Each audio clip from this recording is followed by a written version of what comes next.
Welcome dear students. आज का हमारा lecture biology class first year.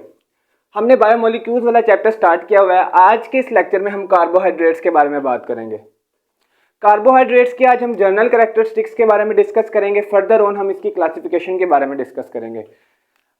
अब हम अगर कार्बोहाइड्रेट्स की तरफ आएँ, आप अगर इसके लिटरल मीनिंग की तरफ देखें तो ये जो कार्बोहाइड्रेट है ये दो वर्ड से मिलकर बना है। The first one is carbon and second one is hydrates. जब भी वर्ड हाइड्रेट्स का आएगा इसका मतलब वाटर, ठीक है। मतलब कि हाइड्रेट्स हमेशा वाटर से रिलेटेड होता है, ठीक। मतलब कि अब देखा जाए कार्बन हाइड्रेट्स, मतलब कि इसको हम कह सकते हैं हाइड्रेटेड कार्बन। लिटरल मीनिंग की बात करें, carbohydrates are the hydrates of carbon या हाइड्रेशन ऑफ कार्बन की बात कर सकते हैं इसमें, ठीक हो गया। अब इसको हाइड्रेटेड कार्बन क्यों कहा जाता है, देखें। अगर मैं देखूं CH2O, ठीक, ये आपके पास एक मैंने कार्बोहाइड्रेट ड्रॉ किया है। तो इसके मुताबिक जो रेशो हाइड्रोजन की और ऑक्सीजन की वाटर के अंदर मौजूद होती है, जो रेशो हाइड्रोजन की और ऑक्सीजन की रेशो वाटर मॉलिक्यूल के अंदर होगी, वही रेशो हाइड्रोजन की और ऑक्सीजन की कार्बोहाइड्रेट के अंदर भी मौजूद होती है। क्या कहा मैंने, इसे हाइड्रेटेड कार्बन क्यों कहते हैं कि जो रेशो हाइड्रोजन की और ऑक्सीजन की वाटर मॉलिक्यूल के अंदर मौजूद होगी, वही ratio same as it is carbohydrate के अंदर भी मौजूद होती है। इस वजह से हम इसको कहते हैं हाइड्रेटेड कार्बन, ठीक है।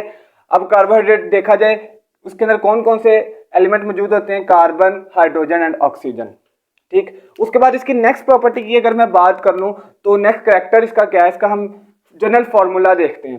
जो इसका जनरल फार्मूला है वो CxH2O होल की पावर y। अब अगर हम देखते हैं x क्या और y क्या है, x और y आपके पास होल नंबर है। अब x की वैल्यू मिनिमम 3 हो सकती है और मैक्सिमम इसकी 1000 तक जा सकती है, ठीक है। मतलब कि जो कार्बन की वैल्यू है वो 3 से स्टार्ट होती है और ऑनवर्ड 1000 तक जाती है, ठीक। मतलब कि जो कार्बोहाइड्रेट आपके पास स्मॉलेस्ट कार्बोहाइड्रेट है उसके अंदर जो कार्बन की अमाउंट है, वो 3 होगी मिनिमम। उससे नीचे अगर अमाउंट हो कार्बन की तो वो कार्बोहाइड्रेट नहीं कहलाएगा।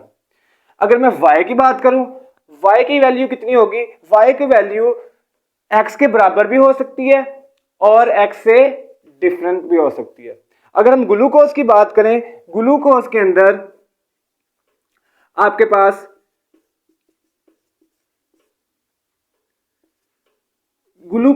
जो x की रेशो है वो same as it is y की रेशो के बराबर होते हैं, y की वैल्यू के बराबर होता है।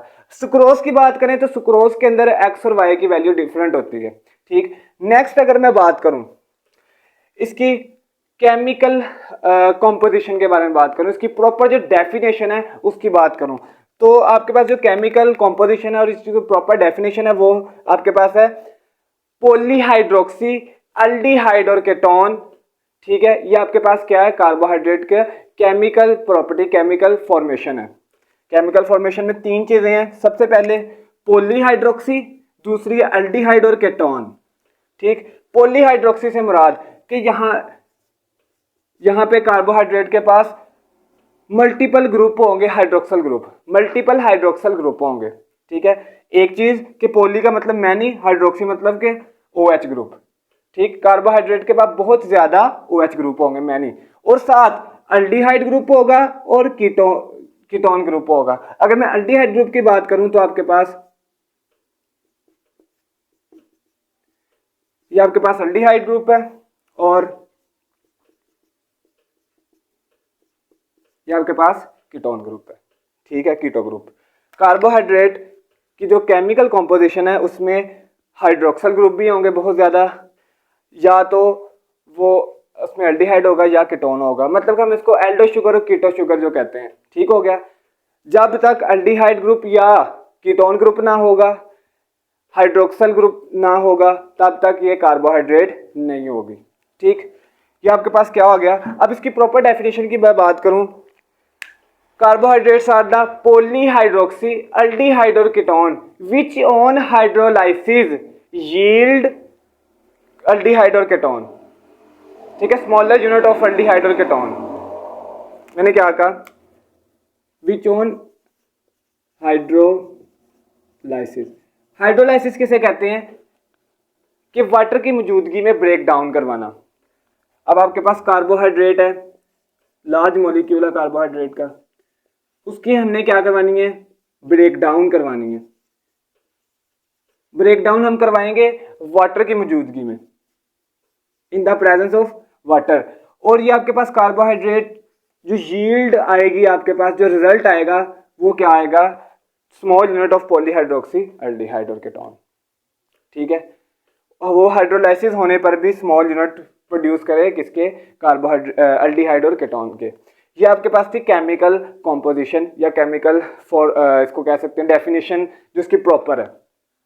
ठीक, नेक्स्ट अगर मैं इसकी बात करूं, आपके पास आ जाते हैं अकरेंस कि आपके पास ये जो कार्बोहाइड्रेट्स है ये कहाँ कहाँ पाए जाते हैं। ऑलमोस्ट ऑल सेल के अंदर ये पाए जाते हैं, सेल के हर हिस्से के अंदर कार्बोहाइड्रेट पाया जाता है। उसके बाद जितने भी लिविंग ऑर्गेनिज्म है उनके अंदर कार्बोहाइड्रेट लाजमी तौर पे पाया जाएगा। ठीक है, occur in all living organism and also all part of cells, cell के तकरीबन हर पार्ट में कार्बोहाइड्रेट मौजूद होता है। ठीक है, अगर अब इसकी बात की जाए कार्बोहाइड्रेट के एग्जाम्पल्स की, ठीक, सबसे पहले अगर मैं बात करूं सेलुलोज ऑफ द वुड, आपको पता है वुड के अंदर सेलुलोज पाया जाता है। वो जो सेलुलोज होता है वो भी कार्बोहाइड्रेट की फॉर्म में होता है, मतलब कि वो भी कार्बोहाइड्रेट की ही फॉर्म है।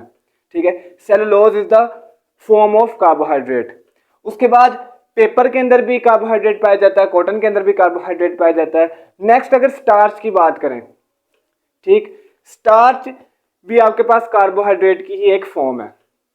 ठीक, और ये स्टार्च कहाँ पाया जाता है, ये पाया जाता है सीरियल्स के अंदर। ठीक, वीट आपके पास है, राइस वगैरह, ये तमाम के तमाम जो सीरियल है उनके अंदर कार्बोहाइड्रेट किस फॉर्म में पाया जाएगा, स्टार्च की फॉर्म में। ये एमसीक्यूज आपके पास आता है कि आपके पास जो वुड के अंदर कार्बोहाइड्रेट किस फॉर्म में पाया जाता है, सेलुलोज की फॉर्म में, और सीरियल्स के अंदर किस फॉर्म में पाया जाता है, स्टार्च की फॉर्म में। और उसके अलावा अगर बात करें मिल्क शुगर और केन शुगर, मिल्क के अंदर भी जो कार्बोहाइड्रेट पाया जाता है किस फॉर्म में, मिल्क शुगर की फॉर्म में। उसके बाद कार्बोहाइड्रेट आपके पास उसके अंदर भी शुगर केन के अंदर भी पाया जाता है किस फॉर्म में, केन शुगर की फॉर्म में। हनी के अंदर भी कार्बोहाइड्रेट पाया जाएगा। ठीक है, ये हमने अकरेंस की बात कर ली, एग्जांपल्स की बात कर ली, और हमने फॉर्म्स की बात की कि किन फॉर्म्स में कार्बोहाइड्रेट पाया जाता है। नेक्स्ट अगर मैं बात करूं कार्बोहाइड्रेट की रोल्स की, कार्बोहाइड्रेट का दोनों फंक्शन होंगे हमारी बॉडी के अंदर, structural and functional role. Carbohydrate हमारी बॉडी के अंदर स्ट्रक्चरल रोल भी परफॉर्म कर रहा है, उसके अलावा फंक्शनल रोल भी। स्ट्रक्चरल रोल की अगर मैं बात करूं, इधर आपके पास सेल मेम्ब्रेन, सेल मेम्ब्रेन के अंदर आपको पता है कि कार्बोहाइड्रेट पाया जाता है। ठीक हो गया।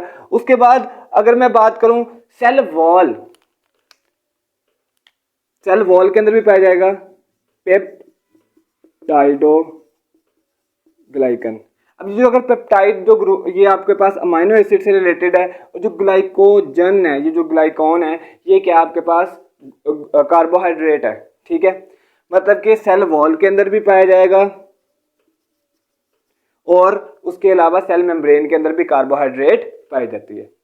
ठीक, उसके बाद अगर इसका फंक्शनल रोल की बात की जाए, कार्बोहाइड्रेट के फंक्शनल रोल की बात की जाए, तो कार्बोहाइड्रेट आपको एनर्जी प्रोवाइड करता है, फ्यूल, आपकी बॉडी का फ्यूल है कार्बोहाइड्रेट। फॉर एग्जांपल आपको पता है कि ग्लूकोज से ही हम क्या हासिल करते हैं, एनर्जी। ठीक है, ग्लूकोज को ब्रेक डाउन करते हैं जिसके नतीजे में हमें एटीपी मिलती है। ठीक है, कार्बोहाइड्रेट या ग्लूकोज आपके पास क्या है, फ्यूल है आपकी बॉडी का, एनर्जी, फॉर्म ऑफ एनर्जी है। उसके बाद अब मैं इसके मेन सोर्सेज की बात कर लूँ, तो इसके बाद मेन सोर्सेज कौन से हैं, आपके पास जो ग्रीन प्लांट है वो इसका मेन सोर्स है। ठीक, और उसके बाद हम देख लें, ये बात हमने कर ली कॉन्स्टिट्यूट ऑफ सेल वॉल के, सेल वॉल के अंदर भी क्या पाया जाएगा, कार्बोहाइड्रेट। कार्बोहाइड्रेट सेल वॉल का भी हिस्सा है। ठीक, नेक्स्ट अगर हम इसकी बात कर लें, सोर्सेज की बात की, green plants, primary product of photosynthesis. आपको पता है कि फोटोसिंथेसिस के नतीजे में फर्स्ट बनने वाली जो चीज है वो क्या है, ग्लूकोज है, और ग्लूकोज क्या है, कार्बोहाइड्रेट है। ठीक, और प्लांट उस ग्लूकोज से ही डिफरेंट किस्म के अदर मॉलिक्यूल्स बनाता है, मतलब लिपिड, प्रोटीन वगैरह। लेकिन जो प्राइमरी आपके पास जो प्रोडक्ट बनेगी फोटोसिंथेसिस के नतीजे में, वो आपके पास क्या है? ग्लूकोज। और ग्लूकोज क्या है? कार्बोहाइड्रेट। ठीक हो गया। उसके बाद आपके पास जो कार्बोहाइड्रेट है वो कंजुगेट मॉलिक्यूल की शक्ल में भी पाया जाता है। कंजुगेट मॉलिक्यूल किसे कहते हैं? आपके पास अगर ये कार्बोहाइड्रेट डिफरेंट मॉलिक्यूल्स का जुड़ जाए, फॉर एग्जांपल लिपिड के साथ अगर ये कार्बोहाइड्रेट मॉलिक्यूल जुड़े तो ये बनाता है ग्लाइकोलिपिड। अगर ये जुड़े, कार्बोहाइड्रेट जुड़ जाए प्रोटीन के साथ, तो ये बनाता है आपके पास ग्लाइकोप्रोटीन। आपने पढ़ा है सेल मेम्ब्रेन के अंदर ग्लाइकोप्रोटीन और ग्लाइकोलिपिड पाए जाते हैं। ठीक हो गया।